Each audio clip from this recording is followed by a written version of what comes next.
شروع اللہ کا نام لے کر جو بڑا مہربان نہایت رحم والا ہے۔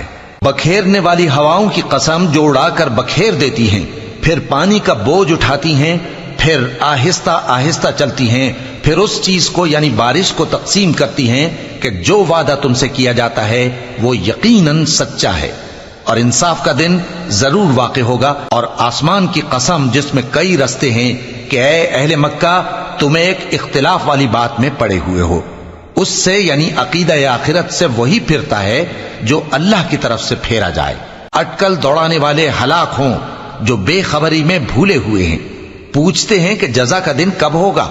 وہ دن ہوگا جب ان کو آگ میں عذاب دیا جائے گا۔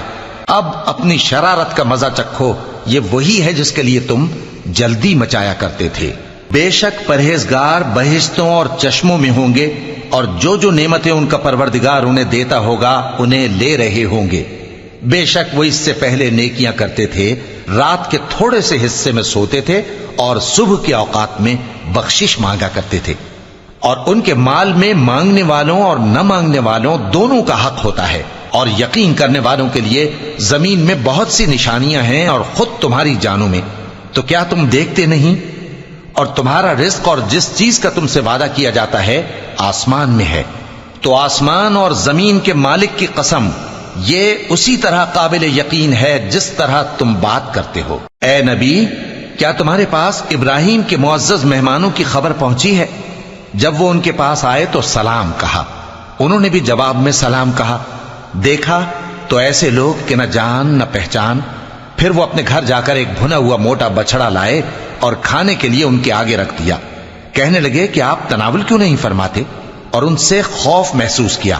انہوں نے کہا کہ خوف نہ کیجے، اور ان کو ایک دانش مند لڑکے کی بشارت سنائی۔ تو ابراہیم کی بیوی چلاتی آئیں اور اپنا منہ پیٹ کر کہنے لگیں کہ ایک تو میں بڑھیا، اوپر سے بانجھ۔ انہوں نے کہا تمہارے پروردگار نے یوں ہی فرمایا ہے، وہ بے شک صاحب حکمت ہے، خبردار ہے۔ ابراہیم نے کہا کہ فرشتوں، اب تمہارا اصل کام کیا ہے؟ انہوں نے کہا کہ ہم گناہگاروں کی طرف بھیجے گئے ہیں تاکہ ان پر گارے کی پتھریاں برسائیں جن پر حد سے بڑھ جانے والوں کے لیے تمہارے پروردگار کے ہاں سے نشان کر دیے گئے ہیں۔ پس وہاں جتنے مومن تھے ان کو ہم نے نکال لیا، پھر اس بستی میں ہم نے ایک گھر کے سوا مسلمانوں کا کوئی گھر نہ پایا، اور جو لوگ عذاب علیم سے ڈرتے ہیں ان کے لیے ہم نے وہاں نشانی چھوڑ دی۔ اور موسیٰ کے حال میں بھی نشانی ہے، جب ہم نے ان کو فرعون کی طرف کھلا ہوا معجزہ دے کر بھیجا تو اس نے اپنی قوت کے گھمنڈ پر منہ موڑ لیا اور کہنے لگا یہ تو جادوگر ہے یا دیوانہ۔ تو ہم نے اس کو اور اس کے لشکروں کو پکڑ لیا اور ان کو سمندر میں پھینک دیا، اور وہ کام ہی قابل ملامت کرتا تھا۔ اور عاد کی قوم کے حال میں بھی نشانی ہے، جب ہم نے ان پر نامبارک ہوا چلائی، وہ جس چیز پر چلتی اس کو ریزہ ریزہ کیے بغیر نہ چھوڑتی۔